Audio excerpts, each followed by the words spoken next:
Today I want to bring up a very important topic. I had previously brought up the eightfold, the no eightfold path. Remember that we talked about right view, right intention. I'm going to pick up on that for the third in the eightfold path, and that is right speech. Right speech. When I say right speech to you, what do you immediately think that I'm talking about? Ain't. You? Huh? What did you say? Ain't. Ain't? Yeah. Ain't? Oh, you mean like not the correct grammar? Yeah. Yeah. How about this? This is one of my laws that you may know, and that is your word is your law. What you say should have weight. What you say should have meaning. Exactly what you say and how you follow through with things are very, very important. Right speech, right off the bat, has got to be your word is your law. Anything but that becomes a little shaky when we're talking about speech. In fact, if the world followed that advice, it would be a much better place. The Buddha himself said, say only that which you have experienced, which is grounded in your own personal experience, rooted in your experience. Never say anything else. Only say what is in your personal experience. How many times have we said something to somebody because our friend told us it was that way? I remember a conversation with somebody here not too long ago. They said something to the effect of, what was it? Females can become pregnant without having sex with a male or being fertilized in some way. You remember this conversation that we had, and the argument was, my friend told me this. Well, right speech is actually exactly counter to that. You see, you don't say anything if you have not directly experienced it. How often have I told you guys that you cannot get to the top of the mountain unless you have a tour guide that's been to the top of the mountain? Right? So when you say something that you have not really experienced before, you're not actually having proper speech. You're not doing right speech. You're not practicing right speech. You could be telling something that's totally fictitious. You may not know that it's fictitious, but it's fictitious. Like the person I'm talking about, when we were having this conversation, is that an actual factual thing? No, it's not. It's fictitious. But he believed it because his friend. He trusts his friend or whatever. His friend obviously saying something that he doesn't know anything about. So if we were to take this ancient advice, don't say anything that you have not actually experienced. That's pretty difficult, isn't it? How often would you stay quiet then? How often would silence be the better response than creating something based on someone else's speech, what you heard from someone? Interesting, isn't it? You may have heard or read or learned something, but you actually don't know it until you lived it, until you've done it. You may have driven a car through a video game, but until you actually drive a car, you don't know it.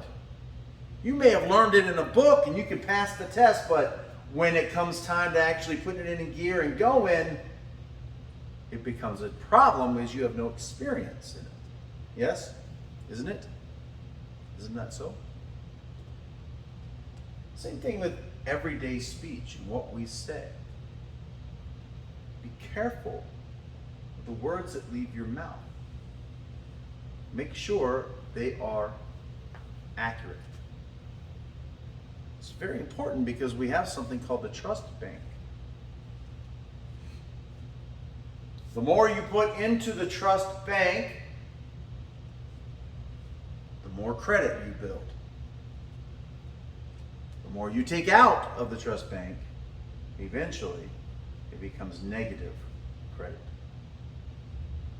So when you are saying things that you heard from somebody else, I heard that Bruce Lee was killed by a death strike to the chest. You tell someone else that, and they find out that it's not true, they have to question everything that you say now. Everything you say has to be in question. Well, if you're like me, then you insist that your word is your law. And that doesn't just mean promises that I tell people. I want what I say to be actually based in the real, not in the fictitious. Unless I'm saying something like, let me tell you a story. Or let me use this as an analogy or an example. And this is different, isn't it? If I say, let me tell you a story, and that story has a purpose, like a meaning that you're supposed to get out of it, but it's about Santa Claus, you might know that it's not a true story, but it's about the purpose. That's something different than me saying, well, actually, someone punched Bruce Lee in the chest, and that's how he died. Oh, you know this how? Well, my friend told me. Well, how does he know? Well, he heard it from somebody else. You don't really know. You have to be careful with these type of things. Isn't it? Isn't it so? Okay. So, if you don't know, what is the best response? None. Silence. Well, this is the same thing if you assume something about another person. You assume somebody's position on something. Let's say someone says something a little cross to you, and now you assume that they're angry at you or don't like you, or you make an assumption.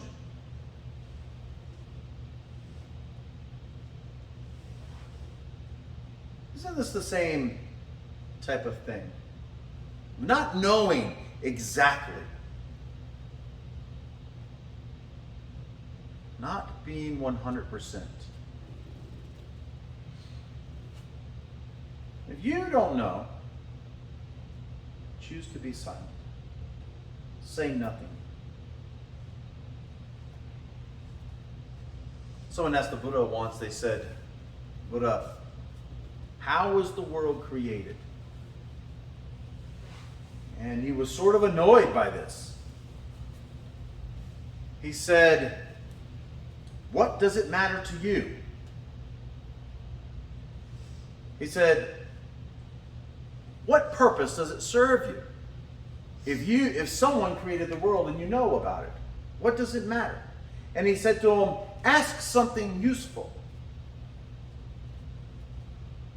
And the guy was confused. How is that not useful? Who created the world? And he said, what does that have to do with your spiritual evolve? How does that evolve you in any way to know the answer to that question? Actually, the truth is, it was irrelevant. And Buddha probably didn't even know. It was irrelevant, so he didn't say.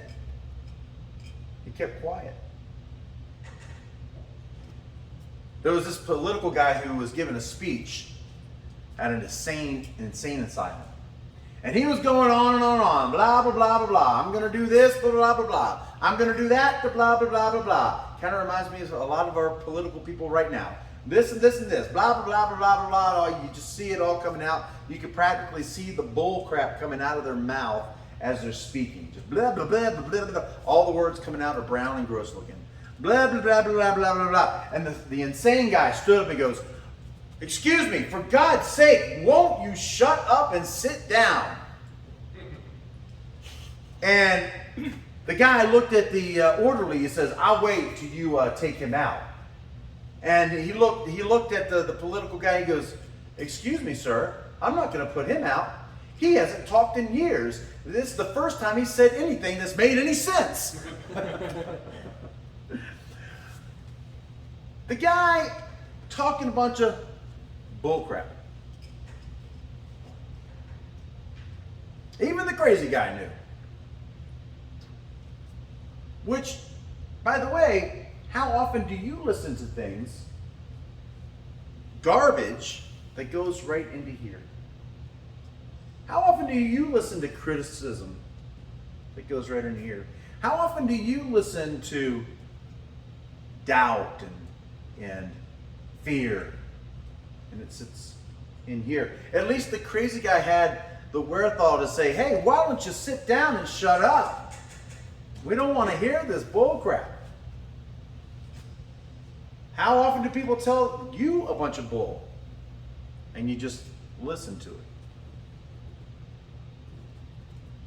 The same person came up, and his wife was there, and she goes, I can always tell when my husband's lying. And the person she was talking to goes, how is that? I said, he doesn't even have to say anything.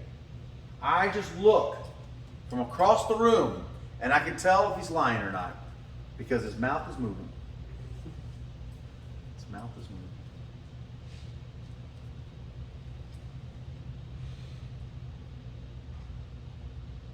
Wouldn't it be a much better place if we were honest? The most powerful person in the room is the person that does not have to hide anything with their lies. Does that make them vulnerable? Sure. Well, vulnerability is a superpower.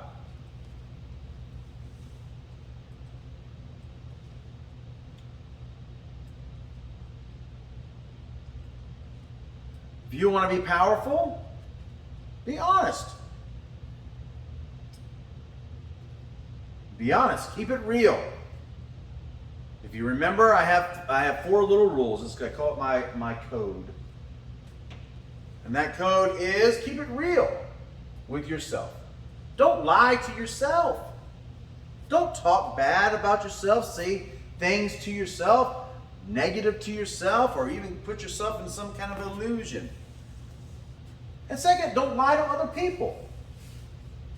It's better to be honest. There's no person on this planet that has a good enough memory to be a successful liar. Be honest. Because if you're not, it will come back to you. People will discover you. Better just to tell the truth. Someone asked me today, I was working with me, they said, where do we go when we die? And I said, I don't know. I'd like to speculate, I'd like to assume, I'd like to guess, but really, until I experience it, I don't know. Do we go to heaven? I don't know. Do we go to hell? Don't know. Do we go into some kind of astral plane? I don't know. I do know energy can't be destroyed. I do know we're energy. I know that for a fact, but what happens to that energy? I don't know. You don't know. Most of the religions of the world right nowadays are 90-some% speculation. Until you experience it, you don't know.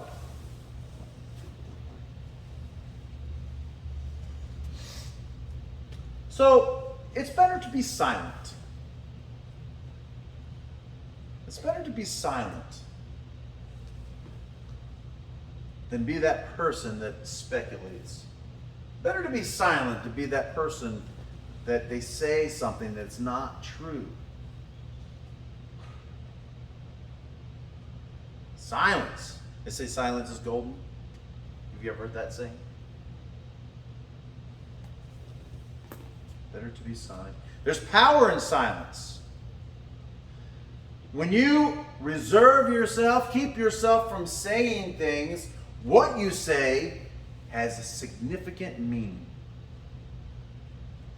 Imagine you're the person that sits back in the corner, doesn't say a word. You're that crazy person, doesn't say anything. sits back there. Then all of a sudden you say something profound. Why don't you shut up?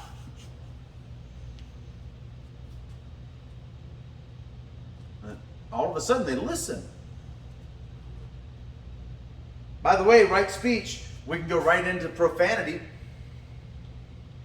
It's the same thing. If all you do is say profane words over and over and over again, F this, F that, blah, blah, blah, blah, over and over and over again, your words have no power. But if you're a person that does not use profanity and when you say something, you mean it, your words have extreme power. When all of a sudden you drop a profane word, a swear word, it does exactly what it's meant to do. It shocks and brings power and recognition to the situation. Isn't it? Isn't that true? But if you say it all the time, no one blinks an eye when you say it. So he always talks that way. If I was to drop a really harsh swear word right now, you guys would all be like, "Oh, I can't believe you just said that." And if you have a parent that doesn't swear, what if they all of a sudden said the F word? Like your mom, you spent your whole life with your mom, you never even heard her say any cuss word, and all of a sudden she's like, F this, and you'd be like, oh my gosh, I can't believe that she just said that. Mom was so mad she even said the F word. I've never even heard my mom say the F word. If she said the F word, I might have a heart attack and be like, oh my gosh, what is wrong? Something major in the world is happening. Because comes power in that word. Yeah, but you can choose to use it, throw it around like it's nothing. That's up to you.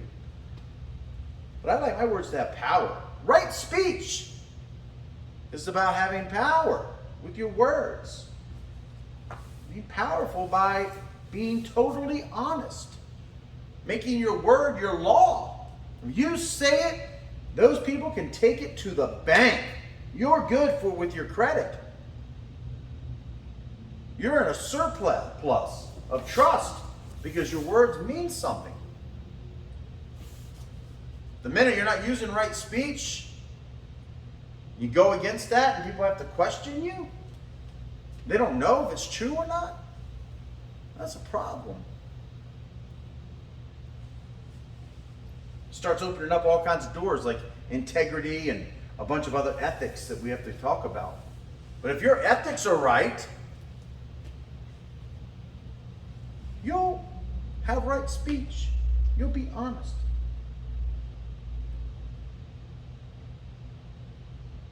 Chasing money, glamour, sex, wanting control over others, maybe politically, militarily maybe, are all manifestations of one thing. It's the ego. It's like a glorified way of showing off by having all these things. But really, power is to be that honest person in the room. He has no need for all of those things. I mean, a person can be rich. A person can be successful and still be super weak.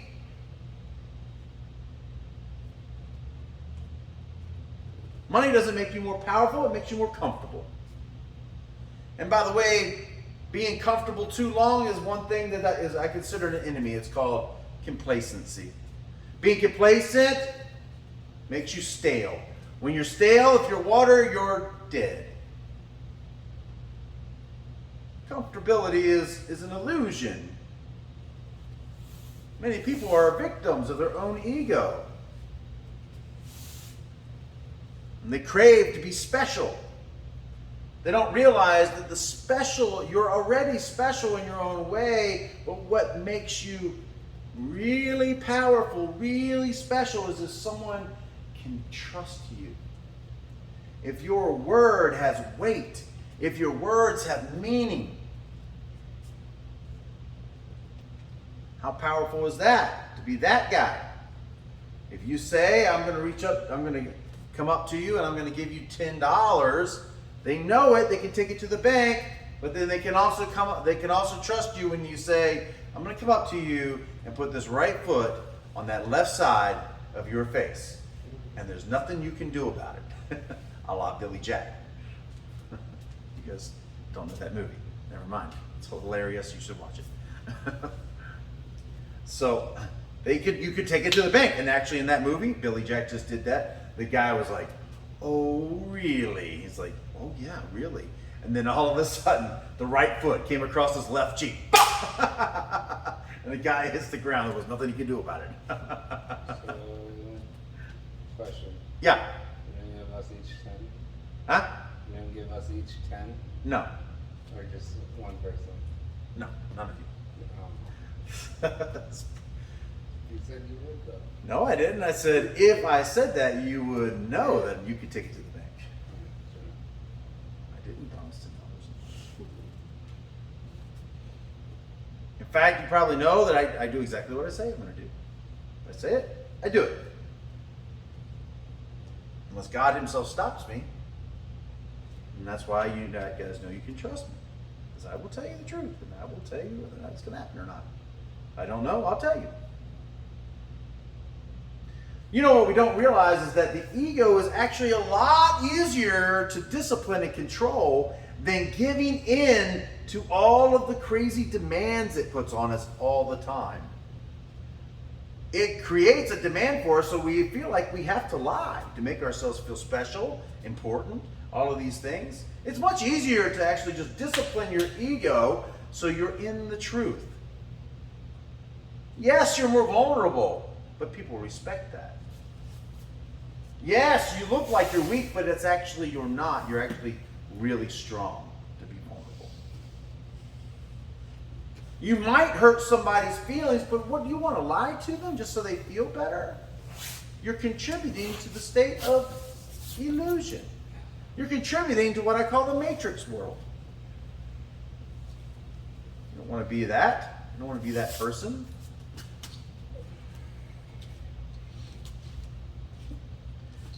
It's time to stay in control. It's time to have your power back. It's time to not show your actual weakness by lying. It's time to be strong by being silent when you don't know. It's time to be the most powerful person in the room by being the most honest person. It's time to be the most respected person by telling people the truth, by keeping it real. I'm not saying you have to be a jerk about it. But some of you guys have been with me and I'm like, hey, I don't mean to sound like a jerk. I'm not trying to be rude to you, but I want to tell you, I assume you want me to tell you the truth. And that truth is this. And you might not like it, but you know it's the truth. I'm telling you the truth. You don't have to be a jerk about being truthful. By the way, you can choose just to be silent too. If it's really not nice, it's not pleasant, and you feel like it's going to damage them, then be silent. Be in control. Have true strength.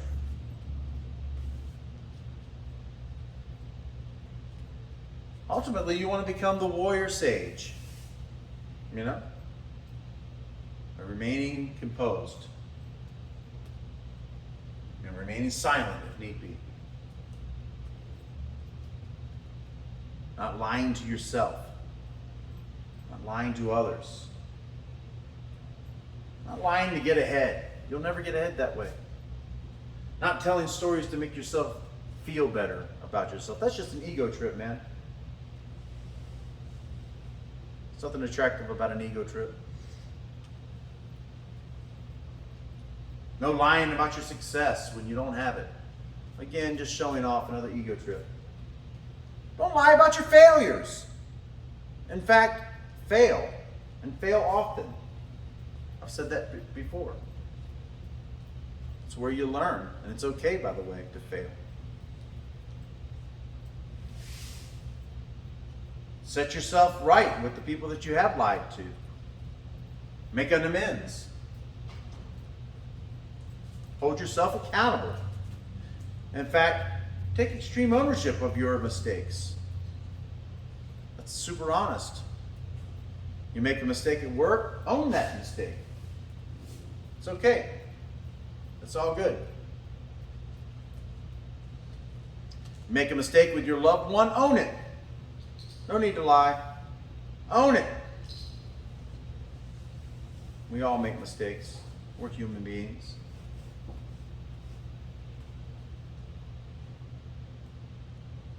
Take a minute after this.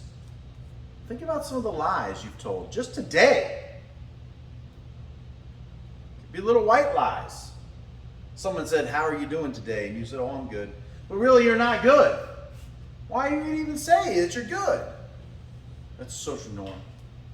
So oftentimes I'll go, they'll say, "Hey, how are you doing today?" And I'll go, "Is that a serious question? Is that a real question? Like, do you really want to know?" I don't know if you guys have been around me when I've done that before, but it takes people by surprise. "Hi, how are you doing today?" Is that a real question? Is that serious? No. Yeah, I'll say that. Because I don't want to just say, "Oh, I'm good," if I'm not good, because it wouldn't be true. I don't want to say I'm good if actually I'm really freaking awesome. I don't want to tell them I'm good if I'm not. I'm not just good, I'm awesome. What are you talking about? Today's amazing. You know? I don't want to tell them I'm feeling good if I got a cold.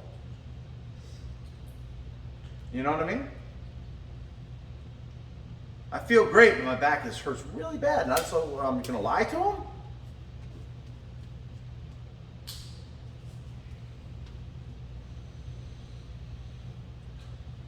It's better to be quiet than lie. It's better to look like a fool and be honest about your mistake. It's better to hurt someone's feelings accidentally than to help keep them in their delusion. But by the way, remember, there's no reality, just perception. So your perception could in fact be wrong. So this is where right perception and right intention all meet together with this right speech. You can't really have right speech without first being objective about your perspective. I just made that up. And you can't really have right perspective unless you know what your intentions are. What's real. So they kind of all work together in this unique wisdom. In fact, they call it the wisdom teachings because those three together are exactly that. Teachings that wise people use. I may feel like green hair is bad, but is it bad?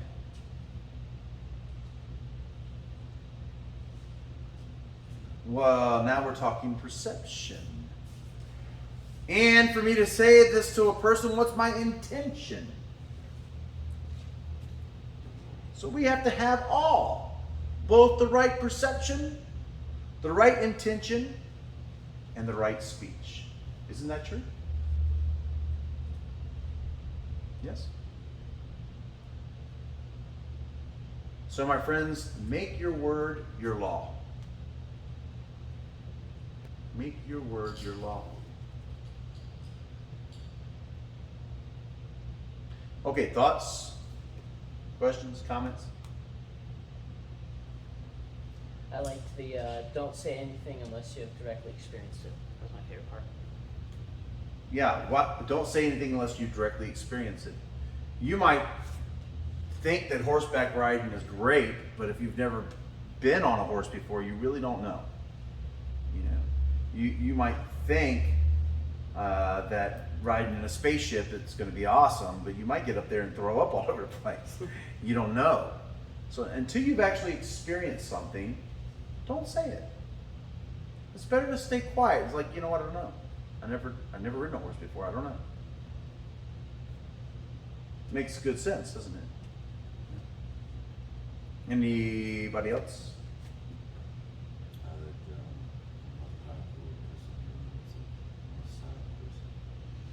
The most powerful person in the room is the person who has nothing to hide, right? There's nothing to hide. There's nothing to hide because he tells the truth. It's the dishonest person that has to worry. Remember, I just said there's not a human being on the planet that has a big enough memory, strong enough memory, to be an effective liar. Right?